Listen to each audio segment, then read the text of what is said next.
kon ñun ñëpp nañu dellu sant yàlla ñun ñëpp nañu dellu sant yàlla du mënin du xarañteef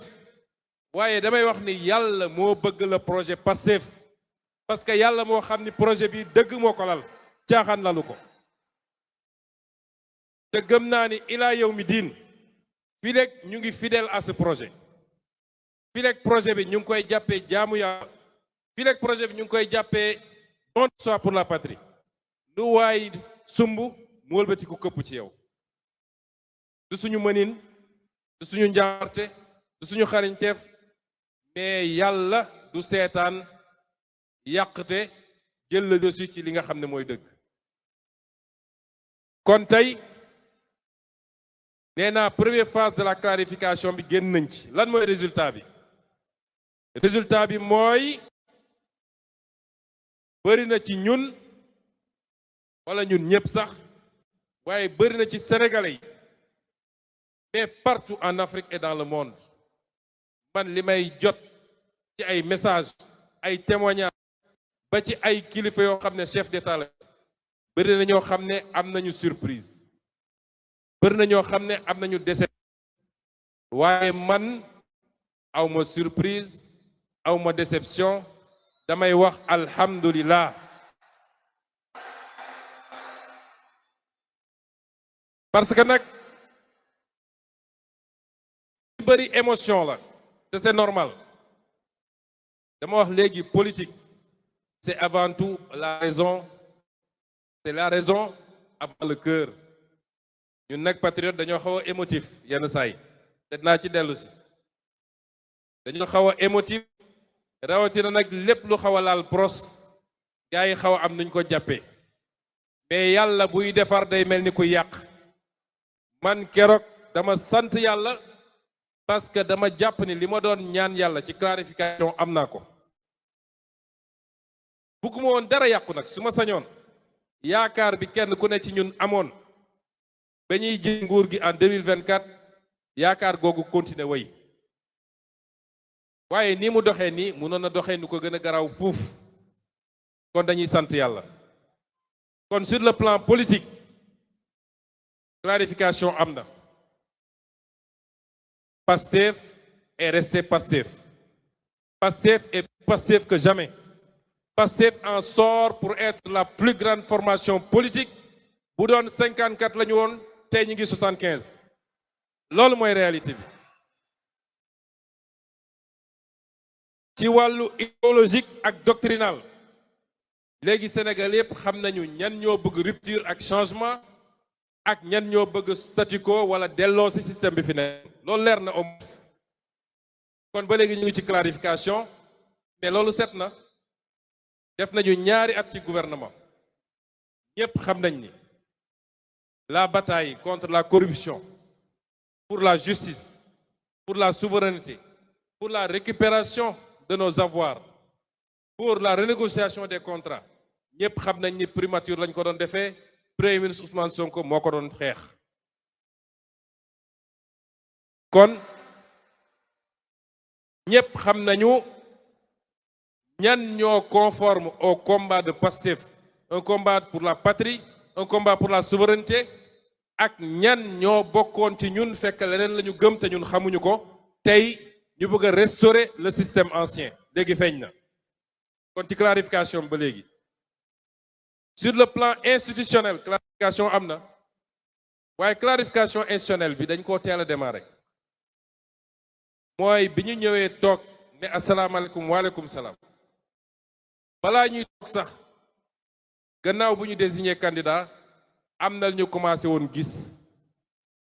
moo tax keroog bi ñu dëgmalee élection législative ñu gis lii di ñëw ñu dañu fexe ba téye suñu assemblée ndax nit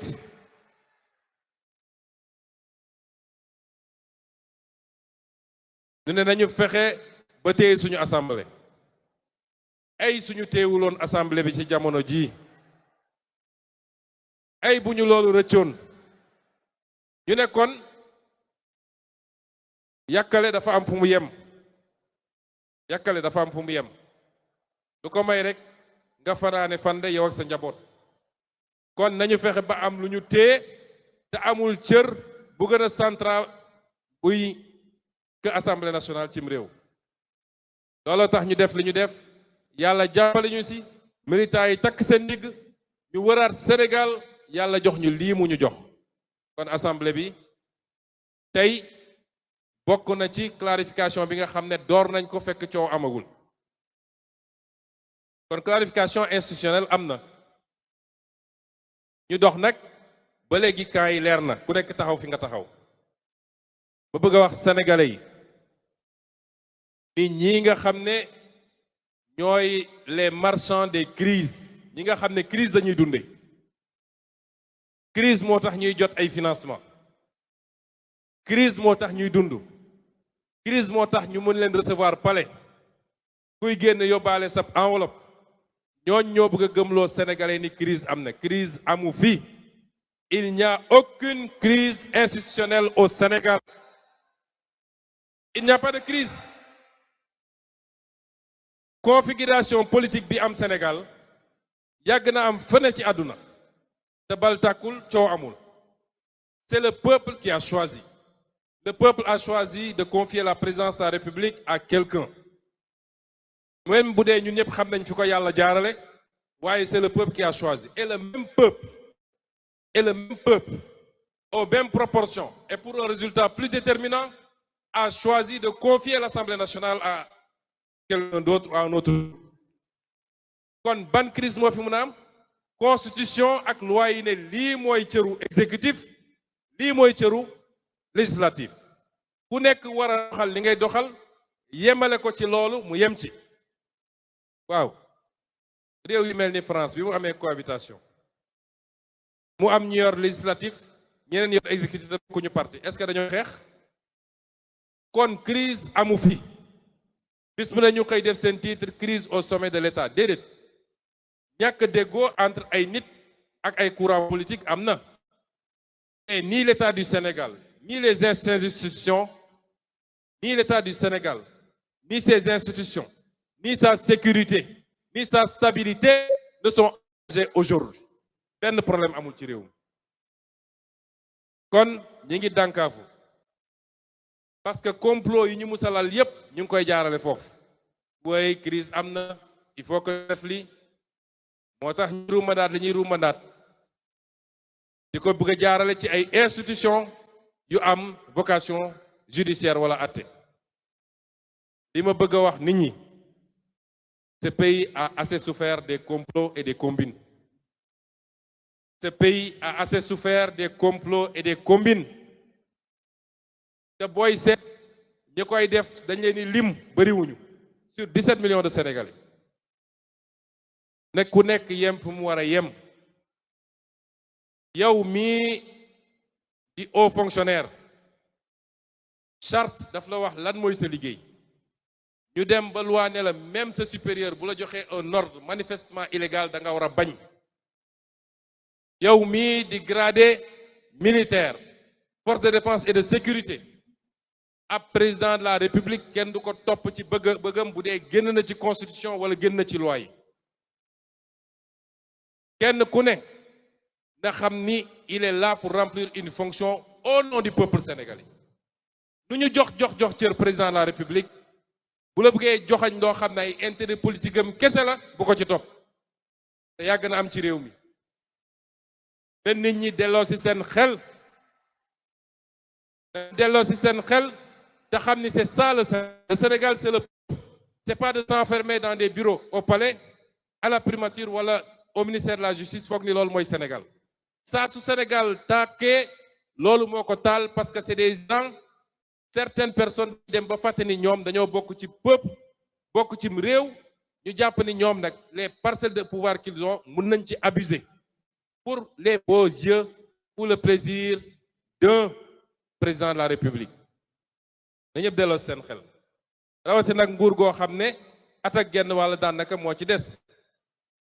lu fi jar sacrifier sa bopp nañu jël exemple sur l'histoire récente am na ñoo xam ne defloo nañ leen man am na ñu ma ci waxal ñoo xam ne defloo nañ leen waaye nee nañ ma rëccu naa te dinaa rëccu ba àdduna di tukki defloo nañ leen te tey ñu ngi koy rëccu am na ñoo xam ne defloo nañ leen tey ñi ngi tëju ñemewuñu génn ci mbedd mi ba ñi doon def tey ñoo leen dem réhabilité di leen génne di leen recevoir waaye boo bëlee kenn déggu leen ñi ngi tëju woon ci seeni cave kon lu ko fi jar il n'y a pas de problème ni de crise institutionnelle au Sénégal bu amee rek ay nit a ko sooxe te xam ngeen ñi may wax buñ ñu tax a wax nag ndax am na lu ñu xam ci réew mi ku yàlla teg fi ma tegoon ñaari at neew ma xam nga lépp de waaye la ëmp bariwut kon na nit ñi delloo seen xel ce pays a besoin de stabilité il a besoin de paix il a besoin de tranquillité kañu teg mu ne moo yor exécutif war naa tal leneen lu dul tey ay combine politique ndax réew mi métti na ñun ñëpp xam nañ ko lenn ndono la li ci ëpp bokk waaye am na loo xam ne man bi may nekk primature di liggéey fajar ba 1h du matin taluma parti taluma politique militants yi di ma mere ku nekk naan il est injoignable ba gëm ni ñun ñoo woote ba ñu jox ñi war a servir le pays xalaat woon ndekte booba ñeneen a ngi xool di togg nu ñuy defaree ñoom pour xalaat ay beneen mandat xalaatuma ko woon kon tey ki nga xam ne moo yor exécutif na jublu nañ ko defee ci ñaari at yi ci yittey sénégalais yi parce que liy maywaat mandat du nu may def ba écarter tel candidat wala nu may def complot wala nu may def ba jënd tel maire waaye lii may beneen mandat mooy lan ban résultat ngay présenter sénégalais yi dans 2 ans kon nañ jublu ci loolu ñun ñii nga xam ne ñoo yor législatif dañu yor liggéey bi sellal ko te jiital ci intérêt Sénégal bul bloqué dara parce que rek damaa bëgg a nekk ci xeexu politique loolu amul solo lu ñu fa andi luy njëriñu Sénégal suñu responsabilité mooy ñu jàllale ko nu mu gën a rafete kenn ku ne na def li mu war a def réew mi jëm kanam dans 2 ans et demi sénégalais yi tànn si et que cette fois-ci ñu créer toutes les conditions pour que les Sénégalais puissent choisir. Il est temps que les Sénégalais choisissent. Depuis longtemps, les Sénégalais n'ont pas. Depuis longtemps. ab peuple boo xam ñëpp jàpp nañu li ëpp ci peuple kii la bëgg nga ne kooku dama ko bàyyi fu mu taxawee ci kanam peuple bi ñu choisir ko loolu dafa war a jeex Sénégal. ñun Pastef amul adversaire bu ñu ragal. ku nekk Sénégal ak ku nekk bitim réew dañu ñëw ñëpp teg seen candidature élection yi jaar yoon de manière transparente ku ci wóolu boppam mu ñëw samp ndëndëm au soir de l'élection ñu ne kan moo gagné te ñun xam nañ ni incha allah Pastef lay doon kon loolu rek la moo fi nekk. kon pare nañu deuxième phase de clarification. Première phase de clarification ñu war a jublu nag ci deuxième bi mooy la clarification électorale ndax ñi ngi dëgmal élection locale en janvier 2027 incha allah dëgmal élection présidentielle en février 2029 incha allah kon li may ñaan les militants et les militantes d'abord ma def benn précision Pastef du d'accord report élection locale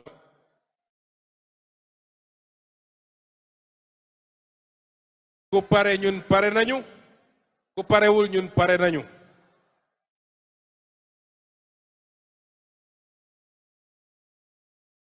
te ma fàttali ni fii au Sénégal kenn mënu fee reporter élection te jaarale ko Assemblée nationale ñu voter une loi d'habilitation mënul ne kon le président de la République signé décret bi moo gën yéexal bi amul solo gone gu dem ba wóolu ay dooleem lamb gaa ngi nii bu ñu sifflee ñëwal nga bëre amul may leen ma defar waat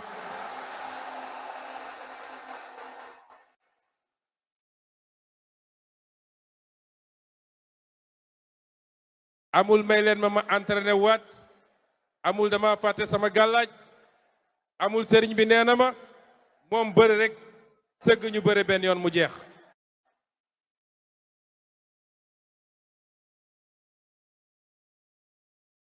kon en perspective de ces élections li may wax militants yi ak militantes yi li ma leen njëkk a ñaan mooy organisation nañu organiser wu nañu dellu si ci esprit Pastef amaana bëri nañu fi nekk ak ñu nekkat feneen kenn ku ne jàpp na ni sama gox man maa war a nekk le prochain maire jarul xëccoo démb validé nañu la charte des élections nañu ànd ak jiital l'intérêt du parti muy benn nekk maire ce n'est ni le début ni la fin d'une vie man nekkoon naa maire nit mun nga bàyyil sa morom yàlla ubbil la lu ëpp maire fuuf li ma leen di sant it mooy na ngeen continuer nekk des militants et des militantes ouverts yaatal parti bi parce que sénégalais yépp wax naa ko waxaat ko am nañu cofeel ci Pastef te bëgg nañ ñëw bu leen tëj bunt yi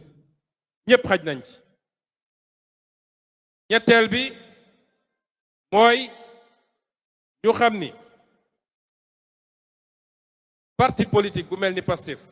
idéologie bi muy doxee c'est pas un parti qui vit au rythme des élections élection étape la rek mais d'une élection à une autre élection il y a plus important que ça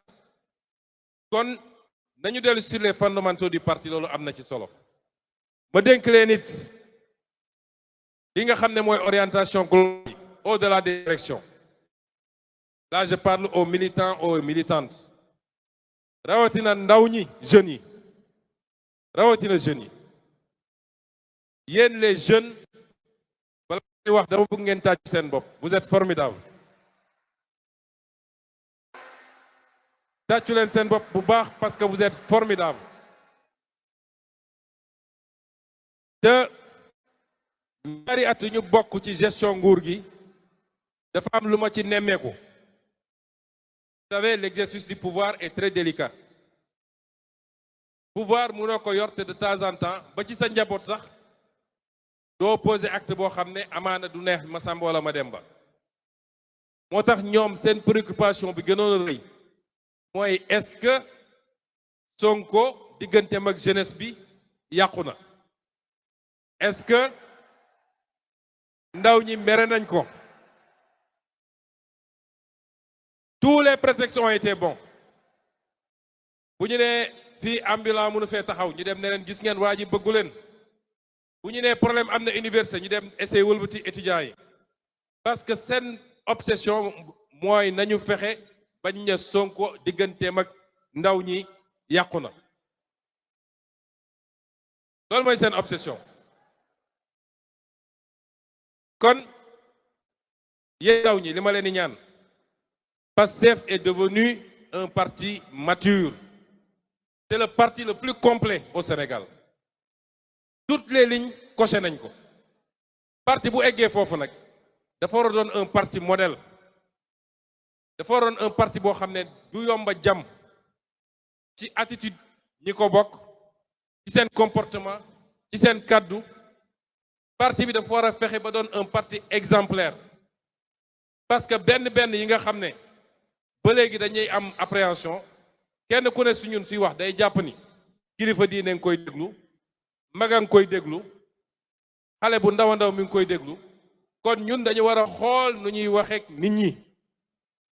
moo tax bu leen topp Pastefu 2021 du Pastefu 2026 kon yenn kàddu yi ñun nañ ci génn parce que ñooy parti majoritaire les colibés les insultes les injures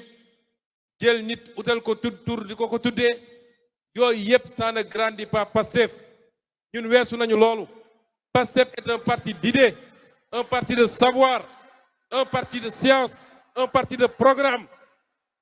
Je veux que ngeen déglu ma baax la jeunesse léegi rek bi may génn ci oto bi dégg naa ay slogan mais yéen ëpp ngeen loolu léegi yéen ëpp ngeen loolu la jeunesse du parti ëpp ngeen ay slogan ak ay tur yu ñuy tuddee nit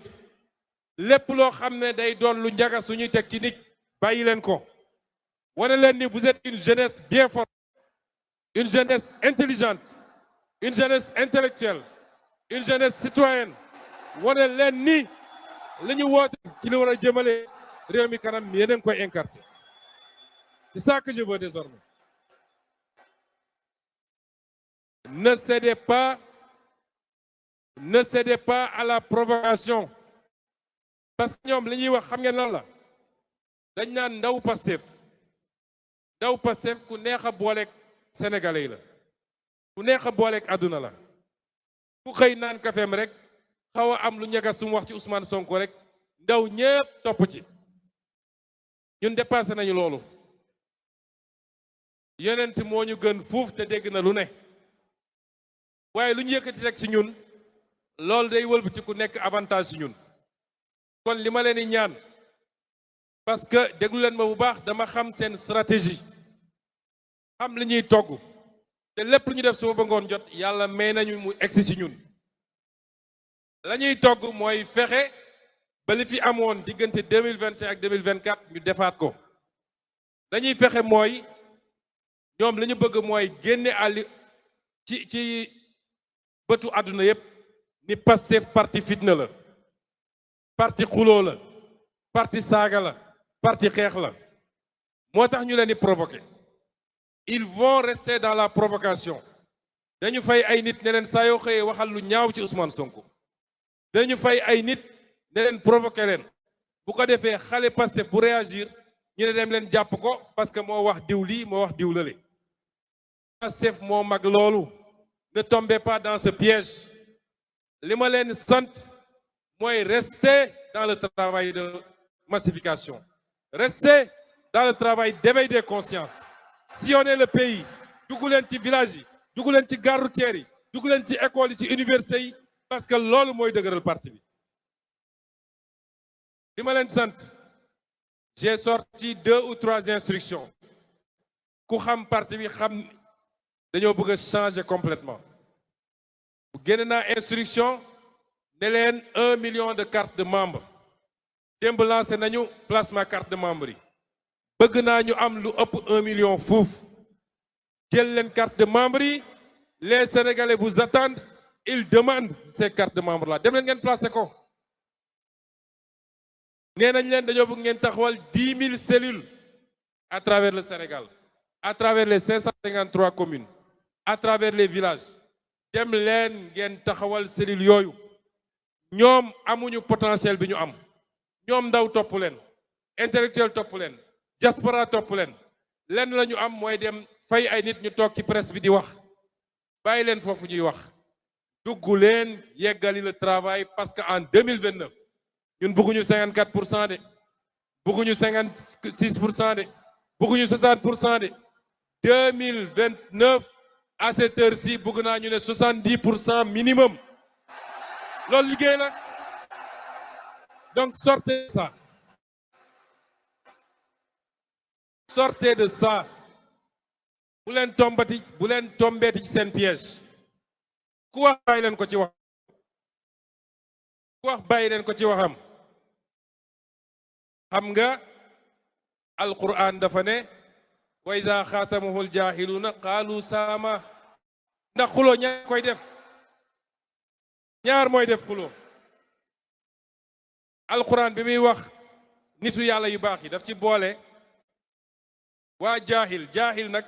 bu dee ci diine mooy ku gëmul waaye mun nañ ko jël ci àdduna mooy ku xamul ñi nga xam ne nag xamuñu mënuñu kenn dégluwu leen kenn topp leen kooku bu ñëwee di tongoo nee ko salaam man awma sa jot ndax ñun ñoo takk càq bi ñun waa Pastef dama bëgg ngeen xam ni mbir mi bu yàqoo rek ñun la yàqul Pastef ñoom nag dañoo toll ci suñu mënul lekk ci cere gi dañu fexe ba xajamal ko nañ ci sotti suuf bu leen topp ci loolu. J'insiste beaucoup sur ça parce que ça me fait très mal chaque jour su ma xëyee ñu ne jàpp nañu tel militant de Pastef parce que wax na lu mu warut a wax. ñaata yoon laa leen wax ni jaru ko. Ça n'apporte rien à la cause et au combat. da ca des lu tuuti la nañu muñ te jublu ci liggéey bi. 10 000 cellules à travers le pays. 1 million de cartes de membres. waaye leneen lu ma leen di sant da ngeen bindu te inciter les jeunes ñu bindu ci liste électorale yi. bindu leen parce que am cofeel ci Ousmane Sonko am cofeel ci parti bi teew bindu woo amul njëriñ. kon nañu gën a góorgóorlu ci yooyu. mbokk yi Pastef est le plus grand parti du Sénégal par la volonté de Dieu. lii ñu toll nii yépp ñu ngi ci yoon bi génn guñu ci yoon bi. yàlla may na ñu xeex 10 ans ci 10 ans yi fal nañu ay député fal nañu ay maire fal nañu président de la République. ci 10 ans yooyu fal nañu président assemblée nationale. ci 10 ans yooyu am nañu ay natt yu ñu dab. lenn ci ñun tey ñi ngi sàngoo suuf te gëm projet bi moo ko waral. lenn ci ñoom ñun jël nañ ci ay dog-dog yu doy waar. ci 10 ans yooyu dund nañu ay déception yoo xam ne liggéey nañu ba def nit kilifa moo xam maire moo xam député moo xam président mbir mi dox ñu gis ci safaan ak lu ñu yaakaaroon. waaye nag bu am recul tuuti seet loolu yépp boo ko dajalee dafa gën a dooleel Pastef dafa yokk Pastef te expérience boo xam ne li tubaab naan un tri naturel. tey ci bii épreuve ñu mujjee dund le tri naturel a été fait te nañu sant yàlla bu dee sur les millions et des millions de Pastefiens ñi nga xam ne tey rocceeku nañ dañ leen di compter bëriwuñu. kon Pastef a et incarne la confiance des Sénégalais. Pastef est un modèle pour l'Afrique et pour le monde. Quand on est à ce niveau, il faut mériter son rang. Et c'est pourquoi j'insiste enfin sur la formation. On a des militants extraordinaires. waaye ñun ñëpp commencé ko ci man dañoo soxla formation. formation ci tenue, formation ci comportement,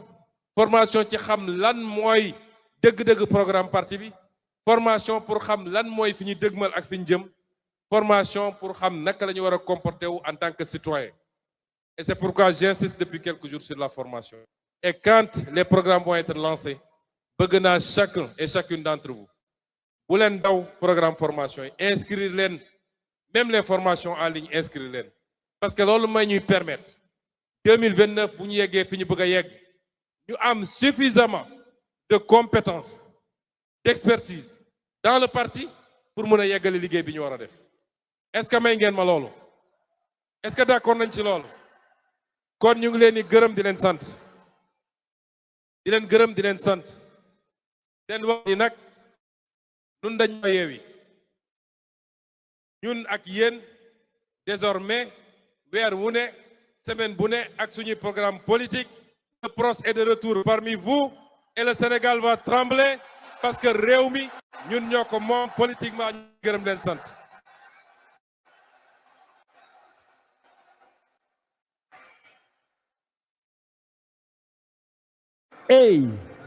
Et voilà, merci beaucoup. Le don de soi pour la patrie. Merci. Les patriotes.